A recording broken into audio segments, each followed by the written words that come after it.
اللهم صل وسلم وبارك على سيدنا محمد. اخباركم يا حبايبي؟ معاكم منار، يا رب تكونوا بخير. النهارده عملنا المخلل بانواعه، كل برطمان فيه نوع مختلف عن التاني. طبعا في ناس طلبت مني ان هي عايزه كل نوع لوحده، مش عايزاه مخلل مشكل. اعمله ازاي؟ فطبعا ده كده فلفل اخضر، فلفل رومي صغنن، او فلفل من الحار، فلفله الحاره. ده كده، ده كده خيار صغير للمخلل اللي هو الصغير خالص زي ما شايفين كده. ده جزر طبعا، معاه شطه، معاه فلفل حار موزعه كده كذا قرن كده في وسطه. طبعا كمان اللفت، طبعا مخلل اللفت طبعا موزعه برده في فلفل حار برده زي ما شفتوا كده. لو مش حابين المخلل تبعكم سبايسي هتعملوه من غير الفلفل الحار ده، حابينه سبايسي هتحطوا كده. وطبعا الخلطه جوه. طبعا الفيديو جميل جدا. يا رب اكون بفيدكم فيديوهاتي، يا رب تكون فيديوهاتي بتعجبكم. هقول لكم بقى، مش هطول عليكم، ما تنسوش تعملوا لايك وشير وسبسكرايب وتفعلوا زر الجرس كده عشان يوصل لكم كل جديد من منار. ويلا بينا نشوف الفيديو الجميل القمر ده اتعمل ازاي. يلا حبايبي، شوفوا يا حبايبي كده معانا الخيار صغير كده عشان تخليه لوحده. برطمان هتنقيه صغنن قوي. طبعا الكاميرا مكبراها شويه، بس هو خيار صغير. معانا جزر، يبقى معانا كيلو خيار وكيلو جزر. حابه تعملوا نص براحتك. ومعانا اللفت ده برده مغسول كويس ومتنضف وناشف قبلها بيوم، يعني مغسول قبلها بيوم. ومعانا بقى الفلفل ده، انا لقيت الفلفل الرومي ده، بس انا مش عارفه اول مره اخلله. بس فلفل رومي صغير، فاهمين؟ صغنن كده زي نونو كده، صغنن كده، بيقولوا حلو في التخليل. شويه فلفل حار اللي هي الشطه الحار، اللي هي الفلفل الحار جامد. انا خدت كده حوالي ربع كيلو، نحطه كده ايه، برده في وسط المخلل كده. ممكن نحط بعد وحدات كده في كل برطمان لوحده كده. في ناس ما بتحبش المخللات كلها مع بعضها، ميكس مخللات في بعضها زي ميكس الجبن كده، شيدر على رومي على موزاريلا كده يعني. ففي ميكس برده خضار، مخلل ميكس مخلل. تمام. فاحنا هنعمل كل نوع لوحده بطلب من حبايبي، عايزين كل نوع لوحده وبطريقه سهله وبسيطه وما فيهاش اي حاجه. كان نفسي اجيب ارنبيط، بس انا ما لقيتش خالص. اللي لقيته واحده بس اللي معاها، بس لونه اسمر مش حلو، عيب معاه. شايفين ده ميكس مخلل كده مع بعضه. ارنبيط ده قديم عندي، ارنبيط على جزر على لفت وخيار برده جواه سليم. شايفين شكله؟ او خياره تحت اهيت. ده دول اتفضلوا مني فحطيتهم في برطمان ازاز كده. ده قديم. تمام. ده مع بعضه كده، ده قديم. طبعا في فيديو ان شاء الله ليه ازاي تعمل المخلل كله، تشكيله مخلل مع بعضها. انا كده الكميه كده كبيره عليا، هجيب صينيه كبيره واقعد كده على الطبيس الانتريه، وهنقعد نعمل الحاجات دي مع بعضها. والزن هنخليها مقرمشه مده طويله. والزن برده وفي نفس الوقت ان انت هتاكليه منه برده بعد اسبوع او 5 ايام. تمام. فان شاء الله مع بعضنا واحده بواحده. ما تقلقوش خالص، حاجه سهله وبسيطه، بدل ما تشتري من بره كل مواد حافظه وما احناش عارفين معمول ازاي ومغسول ولا لا، متقطع على طول من مكان ما جه وتخلل على طول. فكل حاجتك في بيتك اعملها انت بنفسك، طازه. انت عارفه شاريه الحاجه وعاملاها ازاي، انت هتاكلي بنفس يا عالم ايه اللي بيحصل. وبالنسبه لتخزين الخضار او مش لازم تخزني حاجتك كلها مره، يعني مش لازم في ايوان البسله، لا. كل معده هات ب 10، حطي في الفريزر 10 من ده و10 من ده، بدل ما تجيبي بالمية من كل حاجه، لا. كل معده هات ب 10، حطي ارمي في الفريزر كل معده ب 10 من كل حاجه، لحد ما تبص تلاقي بعد شهرين او 3 هتلاقي عندك كميه خضار مخزناها، سواء بسله جزر ارنبيط كروم. بلاش تسحمي نفسك، عارفين الغلاء عامل معانا ايه وعارفين الدنيا عامله ايه، وهوني على نفسك كده. وكل حاجه بالراحه هتعمليها وهتكون زي الفل، وهتخزني زي الاول، ولا غلاء ولا اي حاجه ان شاء الله. وربنا يرفع عنا الوباء والبلاء والغلاء يا رب كده، وعلى الامه الاسلاميه كلها اجمعين. هنقعد كده ونشوف هنعمل ايه. احنا اول حاجه كده معانا الجزر، قشرناه طبعا عشان بس وقت الفيديو، وهنبدا بقى نقسمه كده بالسكينه. شايفين الجزر ما شاء الله فيه ميه كتير، طري، بيتكسر معانا بسهوله. هنقسمه بقى كده عشان نقطعه بالقطاعه. احنا كده قسمناه، هنبدا بقى بالقطاعه. معانا القطاعه المشرشره ديت، طبعا كلنا في بيوتنا عندنا القطاعه دي. ما عندكيش هتشتري واحده، مش عايزه تشتري هتقطعي عادي بالسكينه. علشان الجزر يغيب عندك مده طويله، قطعيه سمك تخين سميك زي كده. تمام، زي كده. بلاش تقطعيه رفيع، حبه هتاكليه سريع قطعيه رفيع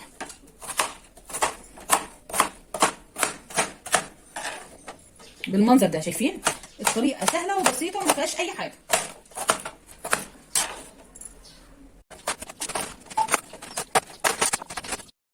يبقى انا كده خلصت الجزر يا حبايبي. هبدا بقى ان انا اعبيه في البرطمان طبعا.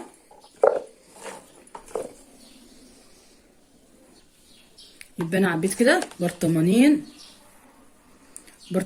جزر. شوف بقى هنعمل ايه. الخيار هنبدا بقى نحط الخيار في البرطمان. لو حابه تاكل خيار سريع هتقطعيه، طبعا هتقطعيه بالقطاعه برده او بالسكين. حباه يغيب عندك لا، وعشان يبقى مقرمش دايما وتلاقيه قلبه ابيض من جوه، هترصيه الواحده بوحدته كده سليم زي ما هو. دي تركايه حلوه قوي للي عايزه يغيب عنده، يقعد شهرين 3 براحتك بقى، مش هيصيبه اي حاجه، هو سليم كده. وادي كده الخيار احنا عبيناه برده برطمانين، ناقصين كده حاجه بسيطه. لو فضل مننا بقى في ده مليان، ولو فضل مننا مثلا فلفل لفت، نزود هنا على البرطمان الفاضي مفيش مشكله، بحيث ان يكون برطمان لوحده، برطمان عادي متزود حاجات مخلات تانيه. احنا كده معانا بقى الفلفل بقى يا اما هتعمليه كده من فوق، يا اما هنفتحه كده من الجنب. تمام. هبدا كده ان انا احطه في البرطمان، انت بقى براحتك. انا بحب ان انا اعمل الطاوله هي كده. هو الفلفل الحار من فوق. طبعا انا لسه هوزع فلفل حار في الجزر، كده فتحه بسيطه، او ممكن تعمليها كده ومع خرم صغير كده.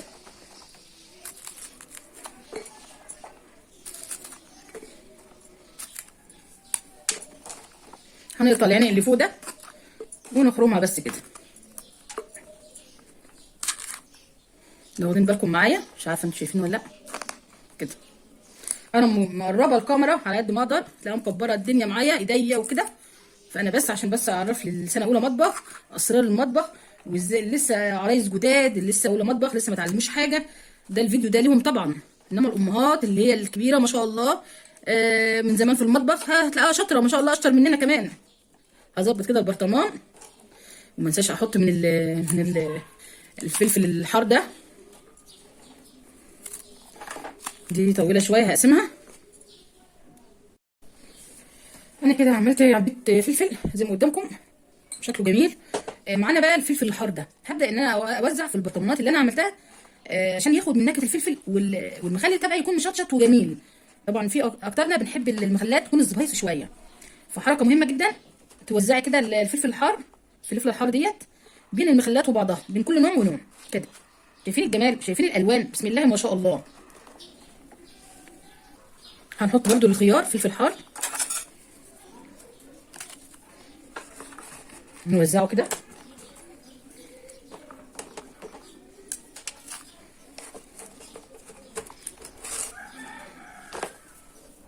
احنا كده عبينا الفلفل زي ما قلت لكم. هندخل بقى على اللفت. احنا طبعا معانا اللفت ما شاء الله طاري الميه ما شاء الله.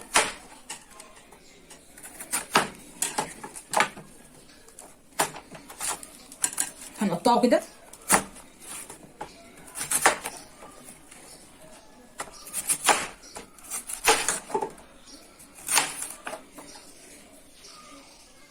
هبدأ بقى بالقطاع اقطعه.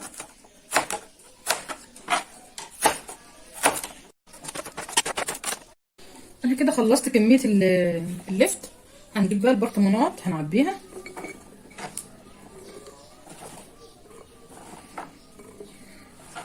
طبعا البرطمانات هتكون مغسولة بمية مغلية، ناخد بالنا ده تعقيمها يا حبايبي.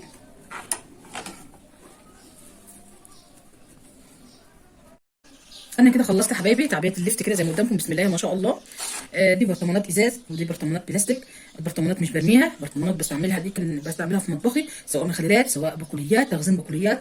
طبعا انتوا عارفين كلكم البقوليات هي ايه. زي ما شفتوا كده بسم الله ما شاء الله، ما ترموش حاجه. البرطمانات ديت استعملوها في مطبخكم، حتى في المكرونه اللي انتوا بتجيبوها فرط، ممكن بدل ما تسيبوها في الاكياس لا حطوها في البرطمانات. هاتوها وبعد كده هاتوها من المحل، وبعد كده حطوا البقوليات المكرونه الشعريه الفرط في البرطمانات. ده استغلال برده البرطمانات. فانا حبيت ان انا اوريكم برده الفكره ده كده. شوفوا تشكيله المخلل، حطيت برده فلفل حار في كل المخلات. الفلفل الحار ده بيدي نكهه جميله. ما انتش حابه فلفل حار ممكن تحط بارد، لو في ناس عندها حساسيه من الفلفل الحار حط فلفل بارد، بتدي نكهه جميله كده للمخللات. كان نفسي ان انا اعمل معاكم البيت، فطبعا مش ما لقيتش طبعا، ما اعرفش ليه. احنا كده هنجيب بقى الميه تبعه، ميه المخلل. هنشوف هنعملها ازاي. كل لتر ميه وعليه 3 معالق ملح، وهنشوف ازاي هنعملها. احنا كده معانا لتر ميه، معانا جزر مبشور. طبعا الجزر المبشور ده مع حبه البركه وعصفور عصفور زي ما قلت لكم كده. كان فاضل معايا من الليمون المعصفر، كنت بعصفر الليمون ففضل معايا. طبعا لو انت ما عندكيش هتعملي جزرتين مبشورين، هتحطي شويه حبه البركه صغننه كده، شويه عصفور صغنن، حاجات بسيطه. تمام. شويه ملح، بس كده تقلبوهم مع بعض، شويه شطه ناشفه يا شطه هريسه، وهتعملوهم مع بعض وبعد كده هتعملوهم مخلل. احنا كده بقى جبنا قلت الميه، تمام. حطينا كده في الدوره او الشفشه زي ما بنسميه، ومعانا الحاجات ديت زي ما قلت لكم، ومعانا بقى تركيه الحلوه، معانا شويه خل، هنحط هنا في كل رتل معلقتين خل ومعلقتين ليمون، وهنحط معلقه هريسه في كل رتل. طبعا احنا هنشوف الحاجات دي هتاخد معانا ميه قد ايه، تمام. والرتل هنحط له 3 معالق ملح او 4 معالق ملح. بعد يومين او حاجه لو لقيتيه عادي هتزودي شويه ملح عادي كده على الوش، وهو هيدوب وهيبقى ملحه مظبوط. يبقى كده هنحط الجزر المبشور ده بالحاجات تبعه اول حاجه كده عشان تدي نكهه جميله. طبعا لما فضل مني ما نرميش الحاجات اللي زي دي وانت بتعملي ليمون معصفر، لا سيبيه، اعملي مخلات تبيعي وحطيه في الثلاجه، مش هيسيبوا اي حاجه، وممكن تحطيه في كيس تحطيه في الفريزر، تمام. ناخد بالنا من الحاجات دي. حط الملح كده الاول، ادي 1 2 3، وادي شويه كمان نزودهم. هنحط بقى معلقتين ليمون، طبعا الليمون ده كان عندي في الفريزر، وهنحط معلقتين ملح، وهنزود واحده كمان مفيش مشكله. هنحط معلقتين هرس شطه من اللي عليها توم عادي مفيش اي مشكله. في حاجه كمان كده، الميه القديمه اللي عندنا، ميه المخلل القديمه اللي عندنا هي اللي بتخلي المخلل تبعك يستوي بسرعه وبياخد لون بسرعه، مسافه يومين او 3 ايام. هنزود منها برده واحنا بنحط الميه اللي احنا عملناها، الخلطه اللي احنا عملناها ديت في المخللات. هنبدا بقى نقلب التقليبه الجميله ديت مع بعضها. معلقه خشب بقى طويله كده، عشان طبعا انتوا عارفين الدورق كبير، فهتكون معلقه خشب من الطويله. هنحط بقى اللهم صل وبارك على سيدنا محمد معلقه سكر كبيره بتعزز الطعم وبتكون ماده حافظه ليه، تمام. دي معلقه شاي، حط معلقتين منها، وبتخلي المخلل تبعنا مقرمش وجميل، تمام. يبقى السكر ده ماده حافظه برده زي ملح الليمون بالظبط، وبيخلي احنا بنحطه عشان برده بيخلي المخلل مقرمش ويضيف طعم مميز كده.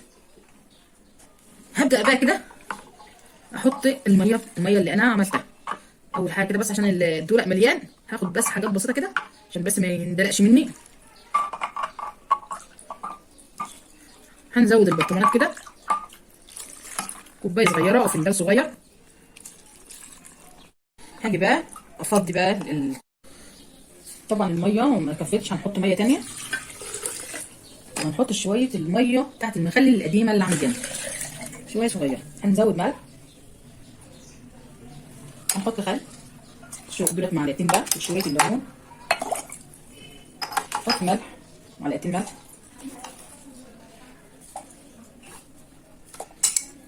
شويه هريس الشطه، وهنقلب وهنزود بقيه البرطمانات تاني. احنا كده خلصنا، عبيناها كده ميه خلاص، ميه المخلل. هبدا بقى اجيب اكياس كده واحط كده على الوش. طبعا في ملحوظه كده بالنسبه للميه، لو ما عندكيش فلتر هتغلي الميه وتسيبها تبرد، عندك فلتر هتاخدي ميه من الفلتر وتعملي بيها المخلل تبعك. لان لازم الميه المغليه دي لو ما عندكيش فلتر، عشان طبعا الماده البيضاء اللي بتلاقيها بتظهر في المخلل تبعك، عشان الميه تبعك من الحنفيه مش بتكون مغليه او مش بتكون من الفلتر، فبتعمل الماده البيضاء الريم الابيض ده. فانت حافظي على حاجتك واعملي ميه من الفلتر عشان خاطر ما تبوظيش المخلل تبعك ويقعد عندك مده طويله، مش تقدري خالص، وريحته مش هتريح، مش هيكون ليه ريحه. في مخللات بيكون لها ريحه بسبب ان الميه اللي انت بتحطيها ميه من الحنفيه على طول، فلازم تغليها او يكون الميه من الفلتر، لازم يا حبايبي، وتسيبها تبرد وتعملي بها المخلل تبعك. لازم حركه الكيس ديت عشان تمنع اي هواء. لو عندك برطمانات مغلقه بتتغلق على طول زي اللي هي فيها بلاستيك كده في الغطاء تبعها، ديت حلوه خالص، مش محتاجه انك لها كيس، تكون غطيان محكمه. انما لو انت برطمانات عاديه زي ديت، دي برطمانات عسل على فكره، عسل اسود، كيلو عسل، كيلو ونص كامل، تمام. فعشان كده انا ما رميتهاش، بستعملها في كل حاجتي في المطبخ، تمام كده. هنغطيهم كده ونرجع. احنا كده خلصنا كده المخلل تبعنا حبايبي، شايفين الوانه بسم الله ما شاء الله، لا حول ولا قوه الا بالله. حاجه جميله وحاجه روعه وحاجه كده فخمه، تعملي مخلاتك في البيت اضمن كتير من بره، احلى من المواد الحافظه اللي احنا بنحطوها بره في مخلاتنا او في اي حاجه، تمام. يا رب تكون فيديوهاتي، يا رب تكون فيديوهاتي بتعجبكم. ما تنسوش بقى تعملوا لايك وشير وسبسكرايب وتفعلوا زر الجرس كده عشان يوصلكم كل جديد من امم منار. بقول لكم بس السلام عليكم ورحمه الله وبركاته.